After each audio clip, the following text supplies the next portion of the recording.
आज के इस विस्तृत चर्चा में हम सभी के लिए एक बहुत ही रोमांचक विषय है। हमारे पास जो नोट्स और स्लाइड्स हैं वो ऑप्टिक्स और लाइट पर आधारित है, विशेष रूप से लेंस का विज्ञान। बिल्कुल। और ये एक ऐसा विज्ञान है जो हर पल हमारे आसपास काम कर रहा है। हाँ, मतलब हमारे स्मार्टफोन के कैमरे से लेकर अंतरिक्ष की गहराई नापने वाले टेलीस्कोप तक हर जगह लेंस मौजूद है। सही कहा। और आज हमारा मुख्य उद्देश्य यही है कि हम इस विज्ञान को डिकोड करें। बिल्कुल। चलिए इसे थोड़ा सरल भाषा में समझते हैं कि कैसे एक साधारण सा कांच या प्लास्टिक का टुकड़ा प्रकाश को मोड़ के हमारी दुनिया देखने का नजरिया ही बदल देता है। और ये सब संभव होता है अपवर्तन के चमत्कारों के कारण, जिसे हम रिफ्रैक्शन कहते हैं। हाँ, रिफ्रैक्शन। जब प्रकाश एक माध्यम से दूसरे माध्यम में प्रवेश करता है तो वह मुड़ जाता है, और लेंस इसी मुड़ने की प्रक्रिया को बहुत ही सलीके से नियंत्रित करते हैं। तो हमारी जो पहली स्लाइड है वो यही सवाल पूछती है कि लेंस आखिर है क्या। तो सुनने वालों के लिए बता दूं कि ये एक पारदर्शी माध्यम का टुकड़ा होता है, जैसे कांच या प्लास्टिक, जिसकी कम से कम एक सतह वक्र यानी कर्व्ड होती है। हाँ, ये वक्रता ही सबसे महत्वपूर्ण है। अगर सतह बिल्कुल सपाट होगी तो प्रकाश सीधा आर पार निकल जाएगा। बिल्कुल। और सामग्री के अनुसार इसके 3 मुख्य कार्य होते हैं। पहला, प्रकाश किरणों को एकत्रित करना यानी कन्वर्ज करना। हाँ। दूसरा, उन्हें फैलाना या डाइवर्ज करना। और तीसरा, किसी भी वस्तु का प्रतिबिंब यानी इमेज बनाना। और इमेज बनाने वाला ये हिस्सा बहुत ही क्रिटिकल है। ये सिर्फ प्रकाश को मोड़ने की बात नहीं है, बल्कि उसे एक सटीक तस्वीर में बदलने का विज्ञान है। सही बात है। अब अगर हम लेंस के प्रकारों पर आएं, जो कि हमारी दूसरी स्लाइड का विषय है, तो मुख्य रूप से 2 प्रकार के लेंस होते हैं, उत्तल लेंस और अवतल लेंस। हाँ, उत्तल यानी कॉन्वेक्स और अवतल यानी कॉनकेव। और हमारे नोट्स में इन्हें याद रखने की एक बहुत ही मजेदार ट्रिक दी गई है। अरे वाह, वो ट्रिक क्या है? ट्रिक ये है कि ऊ से उभरा और ऊ से उत्तल, मतलब जो बीच से उभरा हुआ है वो उत्तल है, और अ से अंदर और अ से अवतल, जो अंदर की तरफ धंसा है वो अवतल है। ये तो बहुत ही शानदार है। एक छोटी सी ट्रिक विज्ञान के इतने बड़े कॉन्सेप्ट को दिमाग में हमेशा के लिए छाप सकती है ना? तो चलिए अब थोड़ा गहराई में चलते हैं। स्लाइड 3 उत्तल लेंस यानी कॉन्वेक्स लेंस के बारे में है। जैसा कि ट्रिक से समझ आता है, इसका मध्य भाग मोटा और किनारे पतले होते हैं। इसे अभिसारी या कन्वर्जिंग लेंस भी कहते हैं। और ऐसा इसलिए क्योंकि ये प्रकाश की किरणों को एक बिंदु पर मिला देता है। बिल्कुल। और स्लाइड 4 में इसके 3 प्रकार बताए गए हैं। पहला द्विउत्तल या बाइकॉन्वेक्स, जिसके दोनों हिस्से उभरे होते हैं। हाँ। दूसरा समतल उत्तल यानी प्लानो कॉन्वेक्स, और तीसरा उत्तल अवतल यानी कॉन्केवो कॉन्वेक्स। यहाँ जो बात सबसे दिलचस्प है वो ये है कि इन अलग-अलग आकारों का अपना एक विशिष्ट इंजीनियरिंग उद्देश्य होता है। वो कैसे? जैसे समतल उत्तल लेंस प्रकाश को एक तरफ से फोकस करने में बहुत सटीक होते हैं, जो लेजर सिस्टम में काम आते हैं। समझ गई।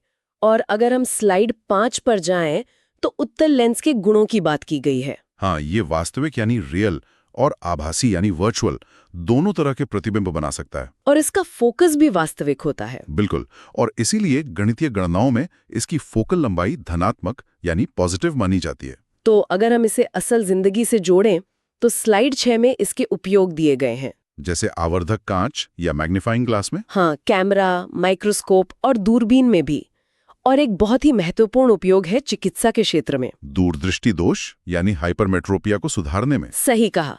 जहां पास की चीजें धुंधली दिखती हैं, उत्तल लेंस प्रकाश की किरणों को पहले ही थोड़ा सिकोड़ देता है ताकि वे रेटिना पर सही से फोकस हो सके। ये सच में भौतिकी और मानव शरीर का एक अद्भुत तालमेल है। चलिए अब सिक्के के दूसरे पहलू को देखते हैं। स्लाइड 7 पर अवतल लेंस यानी कॉन्केव लेंस की कहानी है।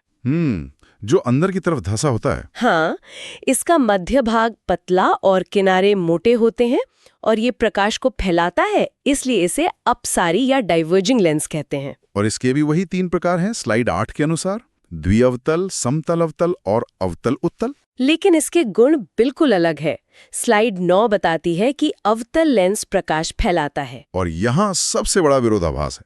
अवतल लेंस हमेशा, और हमेशा से मेरा मतलब है हर स्थिति में, आभासी प्रतिबिंब ही बनाता है। यानी वर्चुअल इमेज। हाँ, ये प्रतिबिंब हमेशा सीधा और वस्तु से छोटा होता है। और क्योंकि किरणें असल में कभी नहीं मिलती, इसलिए इसकी फोकल लंबाई ऋणात्मक या नेगेटिव होती है। बिल्कुल सही। और इसके उपयोग भी बहुत प्रासंगिक हैं। विशेष रूप से आज के समय में। स्लाइड 10 के अनुसार इसका सबसे बड़ा उपयोग मायोपिया यानी निकट दृष्टिदोष को सुधारने वाले चश्मों में होता है। हाँ, स्क्रीन के बहुत ज्यादा इस्तेमाल से ये समस्या काफी बढ़ गई है। जहां दूर की चीजें साफ नहीं दिखती, अवतल लेंस किरणों को थोड़ा फैला देता है ताकि वे रेटिना तक पहुंच सकें। और इसके अलावा लेजर उपकरणों और कुछ खास तरह के ऑप्टिकल उपकरणों में भी इसका इस्तेमाल होता है, जैसे गैलीलियो की दूरबीन में। हाँ बिल्कुल। अब देखिए, इन लेंसों को समझना एक बात है, लेकिन विज्ञान बिना गणित के अधूरा है। सही बात है। तो हमारे नोट्स के अगले हिस्से में कुछ जरूरी शब्दावली दी गई है। स्लाइड 11 में मुख्य अक्ष या प्रिंसिपल एक्सिस का जिक्र है, जो लेंस के केंद्र से गुजरने वाली एक सीधी काल्पनिक रेखा है। हाँ। फिर स्लाइड 12 में प्रकाशीय केंद्र या ऑप्टिकल सेंटर है। ये लेंस का वो जादुई बिंदु है जहां से गुजरने वाली किरण बिना मुड़े सीधे निकल जाती है। बिल्कुल। और स्लाइड 13 है फोकस के बारे में। वो बिंदु जहां किरणें वास्तव में मिलती हैं, जैसे उत्तल लेंस में, या जहां से फैलती हुई प्रतीत होती हैं, जैसे अवतल लेंस में। और ऑप्टिकल सेंटर से इसी फोकस तक की जो दूरी है उसे स्लाइड 14 में फोकल लंबाई बताया गया है। अब अगर हम इसे व्यापक संदर्भ में देखें। अरे ये तो मेरी लाइन है। हाँ, मैंने थोड़ी उधार ले ली। कोई बात नहीं। अगर हम इसे व्यापक संदर्भ में देखें तो ये सारे शब्द मिलकर गणितीय सूत्र बनाते हैं। स्लाइड 15 में लेंस का सूत्र दिया है, जो है 1/f बराबर 1/v माइनस 1/u, जहां f फोकल लंबाई है, v प्रतिबिंब की दूरी है और u वस्तु की दूरी है। ये सूत्र ही हमें बताता है कि कोई लेंस किसी वस्तु का प्रतिबिंब ठीक कहाँ बनाएगा। और स्लाइड 16 में आवर्धन यानी मैग्निफिकेशन का सूत्र है। हाँ, m बराबर h' या फिर इसे v/u भी लिख सकते हैं, जो बताता है कि प्रतिबिंब वस्तु की तुलना में कितना बड़ा या छोटा है। बिल्कुल। अगर m नकारात्मक है तो मतलब प्रतिबिंब उल्टा बना है। तो अब तक की चर्चा को अगर हम समेटें, एक तरह से महामुकाबला करें उत्तल और अवतल लेंस के बीच, तो स्लाइड 17 हमारी मदद करती है। चलिए एक तेज राउंड करते हैं। उत्तल लेंस बीच में मोटा होता है और अवतल बीच में पतला। उत्तल किरणें मिलाता है, अवतल किरणें फैलाता है। उत्तल वास्तविक और आभासी दोनों प्रतिबिंब बनाता है, जबकि अवतल केवल आभासी प्रतिबिंब बनाता है। उत्तल का फोकस वास्तविक होता है और अवतल का फोकस आभासी होता है। क्या बात है। और इसी के साथ हमने उन सभी सवालों के जवाब दे दिए हैं जो स्लाइड 18 में परीक्षा के लिहाज से सबसे महत्वपूर्ण बताए गए। हाँ, जैसे लेंस क्या है, दोनों में अंतर, लेंस सूत्र, आवर्धन सूत्र और इनके उपयोग। बिल्कुल।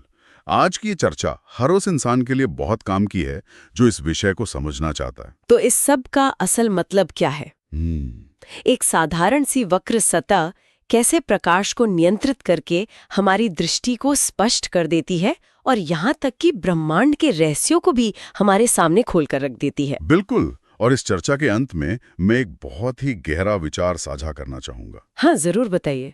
हमने बात की कि कैसे चश्मे हमारे दृष्टि दोष को सुधारते हैं प्रकाश को मोड़कर। हाँ, चूंकि हमारी आंखें भी तो प्रकाश को मोड़ने के लिए एक प्राकृतिक लेंस का ही उपयोग करती हैं। हाँ। तो क्या ये संभव है कि हमारी वास्तविकता की पूरी समझ महज प्रकाश के अपवर्तन का एक खेल है? ये तो बहुत ही सोचने वाली बात है। जो हम देखते हैं, क्या वो दुनिया का असली रूप है या सिर्फ घुमावदार सतहों से मुड़कर आई हुई रोशनी का एक भ्रम? बाप रे, ये तो सच में दर्शन और विज्ञान का एक बहुत ही गहरा संगम है।